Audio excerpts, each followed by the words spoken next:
ଦାସ ବାବୁ ତମେ ତ ଦିନ ଦି ପରେ ମଦ ପିଇକି ବୁଲୁଛ, ତମ ତିନିଟାକ ପୁଅ ବି ସେଇଭଳିଆ ହଉଛନ୍ତି।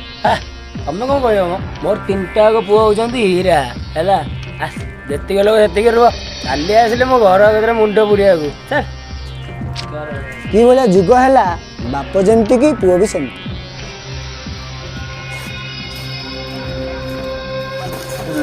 ବାପା ସାଙ୍ଗସାଥି ଆମେ ଟିକେ ପାର୍ଟି କରିଥାନ୍ତୁ।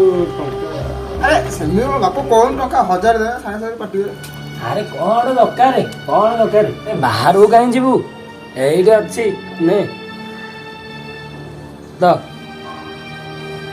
ମୋର ତିନିଟାକ ପୁଅ ହେଲେ ହୀରା ହୀରା ହେଲା। ଆରେ ପୁଅ ବାପା ଅଫିସ ଯାଉଛୁ ନା କଣ? ହଁ ଯାଉଥିଲି ଅଫିସ। କହୁନ। ଆସିଲା ବେଳକୁ ମୋ ବ୍ରାଣ୍ଡଟା ଟିକେ ନେଇକି ଆସିବ। ଆରେ ବାପା ଏଇଟା କହିବାକୁ ଅଛି, ମୁଁ ଆସିଲେ ଆଜି ହବ। ଆଉ ଦି ଭାଇ ଅଛନ୍ତି ତ? ହଁ ହଁ ହଁ ହଁ ହଁ ମୁଁ ଆସୁଛି ବାପା।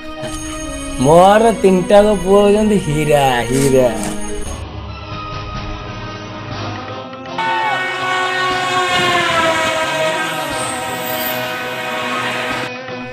ଆଉ ଦାସ ବାବୁ, ଗୋଟେ ପୁଅ ତ ମଦ ଖାଇକି ଟ୍ରେନ୍ ଲାଇନ୍ରେ ପଡ଼ିକି ମଲା।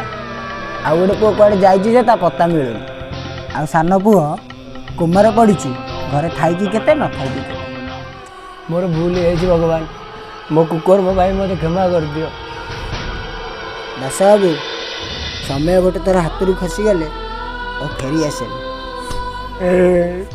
ଏ ପ୍ରଭୁ ମୋତେ କ୍ଷମା କରିଦିଅ, ମୋର ଭୁଲ ହେଇଯାଇଛି।